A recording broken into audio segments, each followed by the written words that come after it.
Ooh.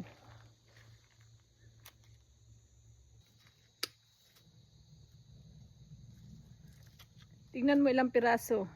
2, 4, 7. 7 piraso.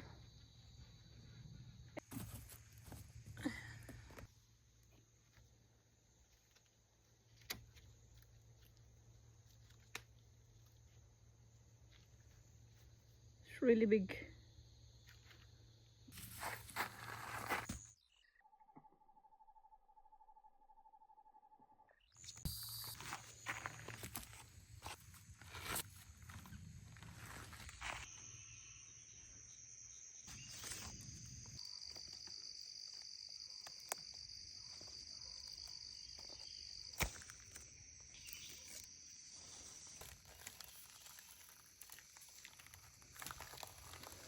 Guys, ganyan mangyayari kapag hindi ko i-harvest agad yung medyo hinog na kinakain ng ibon. Ayan oh. Kaya kailangan siyang i-harvest talaga.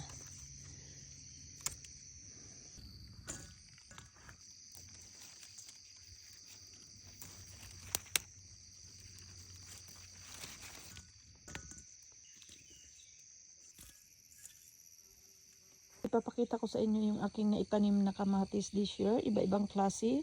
Pagpasensyahan nyo na guys kasi hindi ko memorize lahat kung anong variety ito. Yung natandaan ko yung ilang piraso lang. So meron akong 12 na magkakaibang variety dito. Meron pang ibang variety na wala dito kasi hindi na sila nagbunga. Pero nung una, pangalawa, nakapag-harvest pa ako. Pero ngayon, hindi na, humina yung bunga niya. Kaya ilang piraso lang yung memorize kung anong variety. Katulad nito. Ito guys, ito yung pink pang tomato. Tapos ito naman yung orange accordion tomato. Ito guys, kaya sabi nyo baka yellow naman yan. Mag-change pa yan pag ripe na talaga siya. Medyo orange yung color niya. Ayan. Hindi pa kasi siya totally hinog. Kasi nga, dito sa aking garden, hindi ko pwede patagalin yung mga tomato. Kasi kinakain ng ibon. Katulad nito. Sana ba yun? Ayan. Meron pa ditong kinakain bago lang. Kasi nag-harvest ako kanina. Hindi ko alam kung saan ko nailagay. Ayan, biruin mo, ang lalaki ng aking kamati, sobra. Ito naman, meron pang malalaki nito unang mga harvest ko. Ang lalaki, sobra. Nalula ako. Biruin mo, tingnan mo. Ang laki, oh. Ang laki. Mga heirloom tomato to, guys. Tapos ito yung ating beef stick na tomato. Ayan, ang lalaki. Ito, ibang variety din yan. At saka ito iba. At saka ito, magkaiba yan sila. Ayan. Magkaiba, oh. Magkaiba yan, pati yung ating cherry tomato, ito magkaiba rin. Masarap ito pang snacks. Yung mga heirloom tomato, masarap siya pang snacks.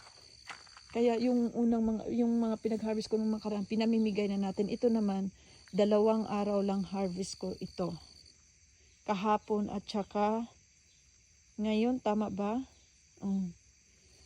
Naisipan kong ipakita sa inyo lahat kung anong meron akong kamatis. So next year, may balak akong magdagdag na kahit mga 3 or 4 na variety ulit. Kasi natutuwa talaga ako. Parang naglalaro lang ako. Pero biruin nyo guys, ang mahal ng seeds nito. Hindi biro itong mga seeds na to pag binili mo. Mahal-mahal. Tapos parang naglalaro lang ako. Para lang makita ko ba. Dito ko lang na-experience yung mga pananim na hindi ko na-experience sa aming bukid. So ayan guys, yung ating kamatis. Ayan, ito ang ganda. At saka ito guys, hindi yan red. Baka sabihin nyo red naman yan. Hindi po, magkaiba. Tingnan nyo yung red at saka ito. Magkaiba ang kulay. Kaya, pink at saka red.